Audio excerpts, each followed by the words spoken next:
أعوذ بالله من الشيطان الرجيم. بسم الله الرحمن الرحيم. ولا تحسبن الذين قتلوا في سبيل الله أمواتا بل أحياء عند ربهم يرزقون فرحين بما آتاهم الله من فضله ويستبشرون بالذين لم يلحقوا بهم من خلفهم ألا خوف عليهم ولا هم يحزنون يستبشرون بنعمة من الله وفضل وأن الله لا يضيع أجر المؤمنين الذين استجابوا لله والرسول من بعد ما أصابهم القرح للذين أحسنوا منهم واتقوا أجر عظيم.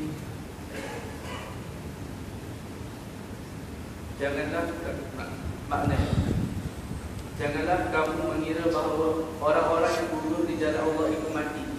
Bahkan mereka itu hidup di sisi Tuhannya dengan mendapat rezeki. Mereka dalam keadaan gembira disebabkan kurnia Allah yang diberikannya kepada mereka. Dan mereka bergirang hati terhadap orang-orang yang masih tinggal di belakang yang belum menyusul mereka, bahawa tidak ada kekhawatiran terhadap mereka dan tidak pula mereka bersedih hati. Mereka bergirang hati dengan nikmat dan kurnia yang besar dari Allah, dan bahawa Allah tidak menyediakan pahala orang-orang yang beriman, yaitu orang-orang yang mentaati perintah Allah dan Rasulnya. Sudah mereka mendapat duka yang di dalam peperangan Uhud. Bagi orang-orang yang berbuat kebaikan di antara mereka dan yang bertakwa ada pahala yang besar. Bismillahirrahmanirrahim. Alhamdulillahirabbil alamin. Wassalatu wassalamu ala asyrafil mursalin sayyidina Muhammadin wa ala alihi wa sahbihi ajma'in. Amma ba'du, nawayna at-ta'allum wa at-ta'lim, tadhakkura wa at-tadhkir, wan-naf'a wal-intifa', wal-ifada wal-istifada, wal-hadd 'ala at-tamassuki bi kitabillah, sunnati nabiyyihi wad-dalalati ila al-khair, wad-du'a ila al-huda, ibtigha' mardatillahi wa qurbihi wa thawabihi. Amin, Allahumma amin. Allah Subhanahu wa ta'ala pada ayat yang ke-169 pada surat Ali Imran bercerita tentang hakikat kehidupan yang dianggap oleh sebahagian orang kalau seorang yang meninggal dunia itu maka akan dikategorikan dia sudah mati. Akan tetapi di sini Allah Subhanahu wa ta'ala bercerita tentang segolongan manusia yang berpindah daripada alam dunia kepada alam barzakh. Akan tetapi golongan ini dilarang untuk dikatakan mereka mati, yaitu golongan para asyuhada. Apakah itu kematian? Dan apakah itu maksud daripada hakikat kehidupan yang sebenar? Kita kalau melihat di dalam Al-Quranul Karim, Allah Subhanahu wa ta'ala bercerita tentang arti kehidupan yang sebenar. Allah Subhanahu wa ta'ala tidak mengatakan bahwasanya kehidupan yang sebenar itu adalah kehidupan ketika kita berada di dunia. Karena kehidupan di dunia ini tidak luput daripada dugaan, tidak luput daripada problem, tidak luput daripada masalah, sehingga orang hidup di dunia ini tak selesa di dalam hidupnya karena menghadapi berbagai masalah. Akan tetapi Allah memberikan definisi arti kehidupan yang sebenar, kehidupan yang tidak bermasalah, kehidupan yang tiada susah, kehidupan yang tiada sama sekali problem. Wa inna daral akhirata lahiyal hayawan. Dan sesungguhnya kehidupan di akhirat itu, dan sesungguhnya negeri akhirat adalah merupakan hakikat sebenar kehidupan. Bukan di dunia. Kita hidup di dunia ini. Kita punya nyawa masih ada dalam badan sini, boleh bergerak. Siapa kita mati? Siapa kata kita ini mati? Kita hidup, tapi bukan kehidupan sebenar. Kehidupan kita kehidupan yang tidak nyaman. Kehidupan kita banyak masalah dalam hidup, tak luput daripada dugaan. Tapi di akhirat hidup tanpa dugaan, hidup tanpa masalah. Tak ada hasad dengki satu dengan yang lain, tak ada prasangka. Wa naza'na ma fi qulubihim min ghillin ikhwanan ala sururin mutaqabilin. Dan kami Allah akan cabut daripada manusia nanti di akhirat apa itu ghillin, hasad, dengki, benci, tak ada. Semuanya hidup mesra. Tak ada problem satu dengan yang lain, tak ada prasangka satu dengan yang lain. Itu baru hakikat sebenar kehidupan. Ini kehidupan yang sebenar yang dikongsi sama oleh seluruh makhluk yang beriman nanti di akhirat. Akan tetapi Allah Subhanahu wa ta'ala dalam ayat ini bercerita tentang segolongan manusia yang mengorbankan nyawanya di jalan Allah Subhanahu wa ta'ala. Allah melarang kita mengatakan mereka itu mati. Wala tahsabanna alladziina qutilu fi sabilillah. Jangan kamu sekali-kali mengatakan orang yang dibunuh di jalan Allah itu amwatan, mati. Bal ahya, akan tetapi hidup. Bagaimanakah bentuk kehidupannya? Inda rabbihim yurzaqun. Di sisi Tuhan mereka mendapatkan rezeki. Di sisi Tuhan mereka mendapatkan rezeki. Kita hidup di dunia mendapat rezeki untuk boleh meneruskan hidup. Makan, kita boleh meneruskan hidup. Yang kalau kita tidak ada rezeki, hidup kita semakin singkat. Mereka para syuhada yang berada di alam barzakhnya, oleh karena mendapatkan rezeki, yang rezeki itu adalah merupakan penyebab berlangsungnya kehidupan mereka, walaupun berada di alam barzakh mendapatkan rezeki, maka mereka itu adalah hidup. Tapi kita tidak akan membayangkan kehidupan yang dimaksudkan kehidupan maknanya kembali ke dunia, karena sebagaimana saya katakan di awal, kehidupan dunia bukan kehidupan sebenar. Kehidupan dunia kehidupan yang penuh dengan masalah. Mereka berada dalam kehidupan di alam barzakhnya tanpa bermasalah. Mereka mendapatkan rezeki di sisi Allah Subhanahu wa ta'ala. Oleh karena demikian, dalam hadis Nabi sallallahu alaihi wasallam, "Ma min 'abdin yamutu lahu 'inda Allah khairun yuhibbu an yarji'a ila dunya wa anna lahu dunya wa ma fiha." Tidak ada seorang hamba yang meninggal dunia lalu mendapatkan kebaikan dari Allah Subhanahu wa ta'ala di alam barzakhnya, dah dapat kehidupan sebenar, dah dapat ganjaran di alam barzakh, mereka tak mau lagi balik dunia. Walaupun dia punya dunia dan seisinya semua, tak nak balik. Ini baru dapat kenikmatan di alam barzakh, tak nak balik dunia. Sebab sebagaimana saya katakan, kehidupan dunia kehidupan yang bermasalah. Mereka ketika berada di alam barzakh sudah dapat nikmat daripada amal baiknya ketika di dunia, disuruh balik nak dibagi dunia dan seisinya menjadi raja, tak mau. Masalah apa? Dah serono di alam barzakhnya. Kecuali para syuhada. Kecuali orang yang syahid mau balik ke dunia, bahkan minta balik ke dunia. Kenapa para syuhada minta balik ke dunia? Sebab para syuhada ketika berada di alam barzakhnya di sisi Allah Subhanahu wa ta'ala, dan kenikmatan yang ada pada mereka itu amat indah dan luar biasa, maka mereka nak ke dunia balik, nak mati syahid lagi, nak dapatkan itu ganjaran di sisi Allah Subhanahu wa ta'ala tadi. Subhanallah. Boleh kita bayangkan bagaimana kenikmatan yang ada pada mereka para syuhada, sehingga nak balik dunia, nak jihad lagi, nak mati. Oleh hal dikatakan mereka ditanya oleh Allah Subhanahu wa taala, mereka para syuhada, apa yang kamu nak minta? Mereka mengatakan, apa yang kami ada sekarang sudah cukup. Ini masih di alam barzakh, belum di akhirat nanti.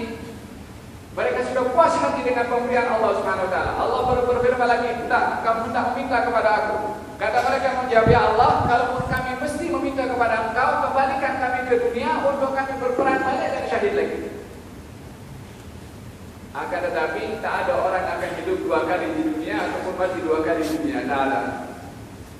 Hanya berlaku kepada beberapa orang saja hidup 2 kali dan mati 2 kali. Kepada Sayyidina Uzair, dimatikan oleh Allah Subhanahu wa taala setelah hidup, kemudian dihidupkan balik, kemudian dimatikan lagi. Yani hanya kepada beberapa orang tertentu. Panjang kisahnya dalam Al-Quran Al-Karim pun dikisahkan oleh Allah Subhanahu wa taala. Syahid umumnya manusia tak akan hidup 2 kali di dunia. Oleh karena demikian, mereka para syuhada ketika minta balik ke dunia, maka Allah Subhanahu wa taala berfirman, ketentuan Allah bahwasanya hidup hanya sekali di dunia. Walihada, ini yang ditunjukkan dalam hadis tersebut menunjukkan bagaimana ketinggian kedudukan mereka para syuhada sehingga minta balik ke dunia untuk syahid lagi di dunia. Wala taqulu liman yuqtal fi sabilillahi amwatan bal ahya' inda rabbihim. Jangan kamu kata orang yang syahid di jalan Allah, yang terbunuh di jalan Allah itu adalah mati, akan tetapi hidup di sisi Allah Subhanahu wa taala. Apa perbezaan orang berada di alam barzakh meninggal biasa dengan orang berada di alam barzakh meninggal dalam keadaan syahid di jalan Allah Subhanahu wa taala? Bezanya sama-sama di alam barzakh. Akan tetapi mereka para syuhada berada di sisi Tuhan, berada di sisi Allah Subhanahu wa taala. Digambarkan bahwasanya ruh mereka itu berada dalam burung yang terbang di dalam surga menikmati keindahan surga.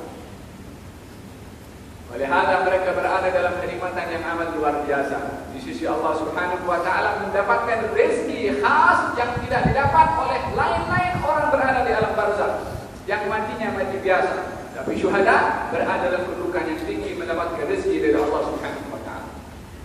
Ditunjukkan juga kedudukan mereka para syuhada itu hidup, bahwasanya jasad mereka itu tidak dimakan oleh tangan.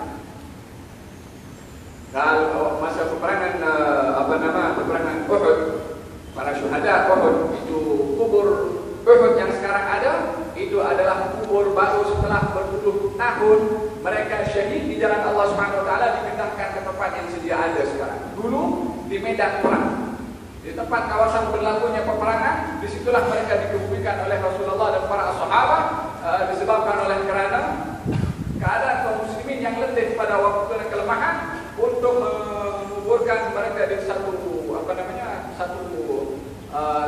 berbaris, masing-masing dikuburkan di tempat itu.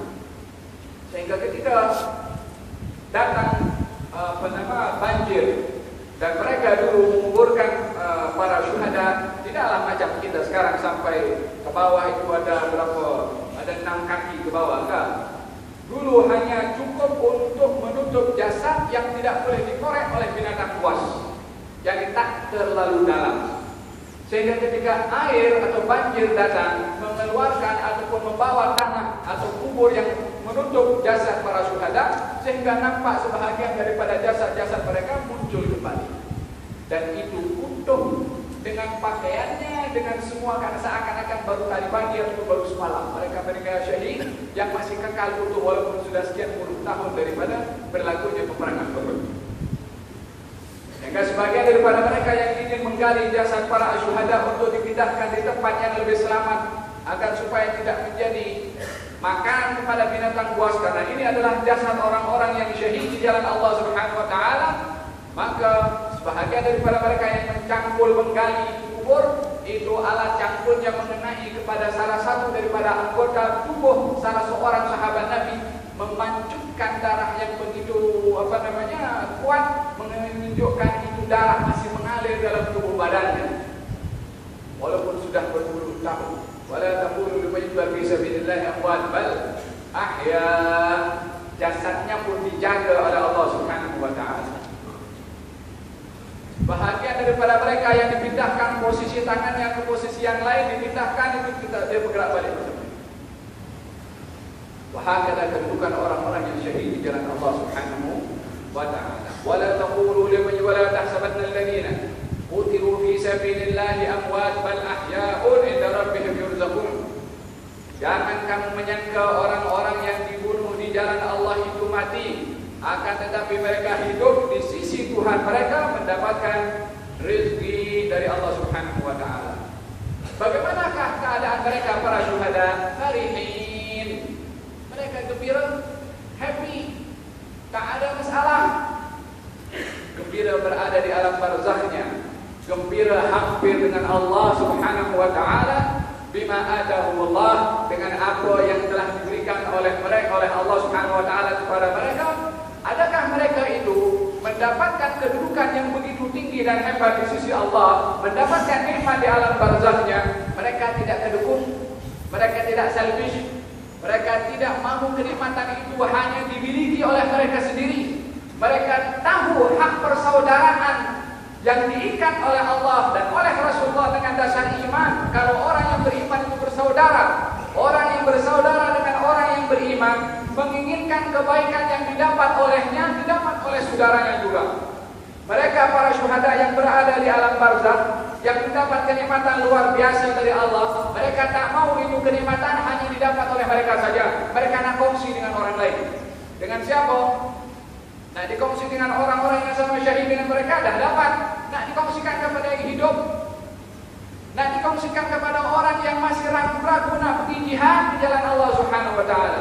Wa yastabshiruna billadzina lam yalhaqu bihim min khalfihim alla khaufun 'alaihim wa la hum yahzanun. Wa yastabshirun, itu mereka para syuhada yang berada di alam barzakh, yang berada di di sisi Allah, mendapat rezeki, mendapat nikmat, yang mereka gembira di sana. Memberitahu kepada siapa? Kepada yang hidup, daripada orang-orang yang beriman.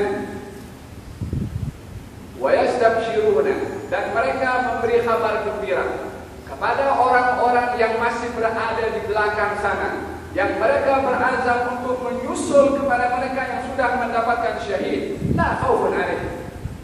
Jangan takut. Jangan kamu merasa dengan mengorbankan nyawa kamu di dalam jihad dan kamu akan mati dalam jihad itu kamu mati. Jangan takut. Kami sudah mendahului kamu. Kami sudah berada di tempat yang begitu nikmat disebabkan oleh kerana jihad di jalan Allah Subhanahu wa taala. Kami yang sudah mendapatkan, kami sampaikan berita keadaan kami, kenikmatan yang kami dapat. Contoh, datang kepada kami, tapi melalui itu jihad. Ya, kalau kita ingin pergi ke satu tempat, kita tak tahu tempat itu macam mana keadaannya. Ternyata orang yang berada di tempat yang kita nak pergi, kita tak tahu itu, telepon kepada kita. Alhamdulillah, jangan risau. Tempat yang kamu nak pergi ini tak ada yang lebih indah, lebih nikmat, lebih mesra, lebih nyaman daripada tempat ini. Yang bagi tahu siapa? Orang tempatan itu. Agaknya kita confident atau tidak kalau nak pergi tempat itu. Yang bagi tahu orang dah ada di sana lah, para syuhada dah sampai di sana. Tapi mereka tak punya alat untuk menyampaikan apa keadaan mereka di alam barzahnya, nikmat yang mereka ada di situ. Tak boleh nak sampaikan langsung kepada kita. Allah sampaikan kepada kita. Allah bantu mereka para syuhada yang sayangkan kepada orang-orang yang beriman, yang memenuhi hak persaudaraan iman bersama dengan saudara-saudara kaum mukminin, yang menghendaki untuk kaum mukminin kebaikan yang mana mereka dah dapat kebaikan itu. Ya Allah, sampaikan kepada mereka untuk mereka tidak takut, tidak sedih. Sesungguhnya kami berada di tempat yang begitu nyaman dan nikmat. Ini adalah merupakan satu rangsangan kepada orang-orang yang beriman, yang tahu kalau masuk dalam jihad yang akan dikorbankan itu adalah perkara yang teramat berharga olehnya, nyawanya, tetapi rakhis, akan menjadi murah berbandingkan kepada apa yang akan didapat nanti kalau mengorbankan jiwa dan nyawanya untuk Allah Subhanahu wa taala. Maka demikian hak persaudaraan, subhanallah, yang berada di alam barzakh sayangkan kepada kita. Yang berada di alam barzakh masih memenuhi hak persaudaraan yang hidup nampak dengan mata, tak mahu memenuhi hak persaudaraan. Bukankah para syuhada sudah berada di alam barzakh, ingat kepada kita. Nakkan nikmat yang mereka dapat dikongsi sama. Kita kalau dapat nikmat tak beritahu kepada yang lain.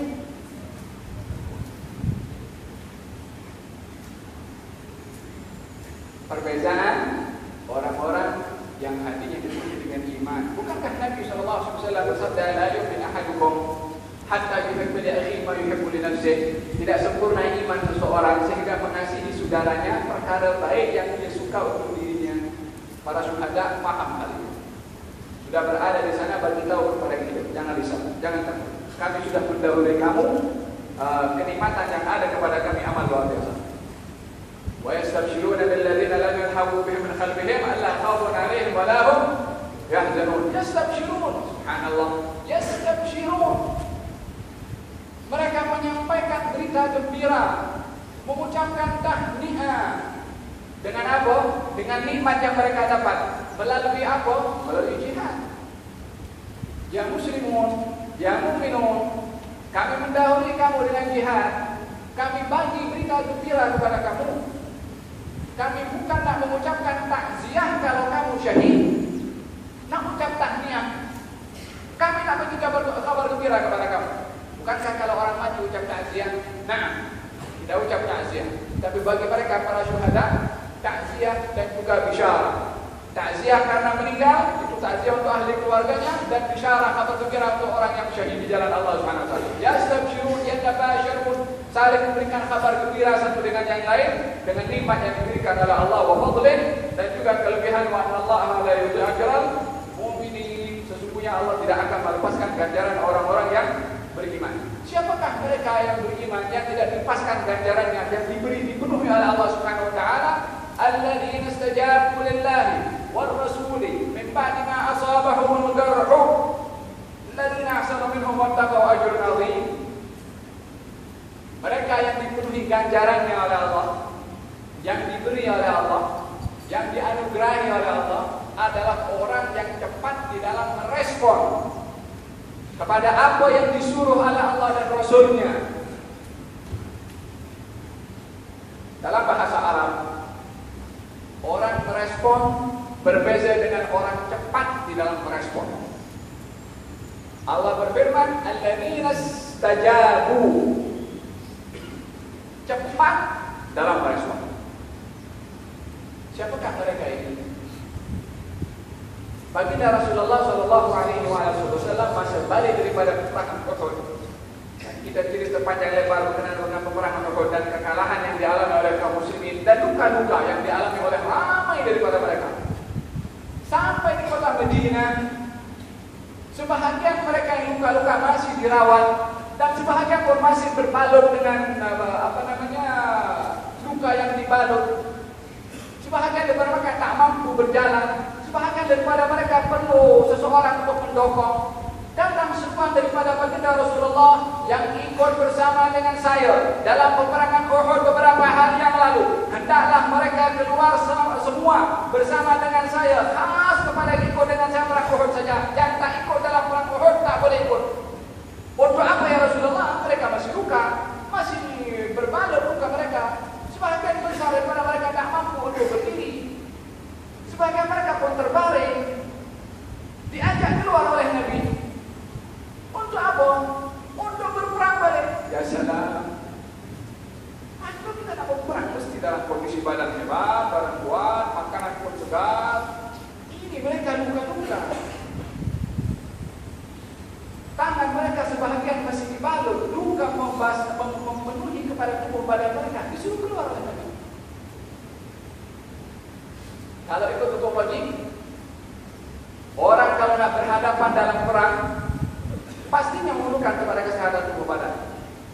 Ini yang keluar, yang diajak oleh Nabi keluar, yang sakit, yang ikut bersama dengan Nabi dalam perang Uhud, yang tidak ikut daripada kalangan munafikin ramai pada waktu itu, tak ikut, tak diizinkan oleh Nabi.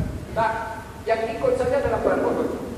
Kecuali seorang saja diizinkan oleh Nabi, tidak ikut perang Uhud, tapi diizinkan untuk ikut. Sayyidina Jabir bin Abdullah. Kenapa Jabir bin Abdullah dibolehkan walaupun tidak ikut dalam perang Uhud?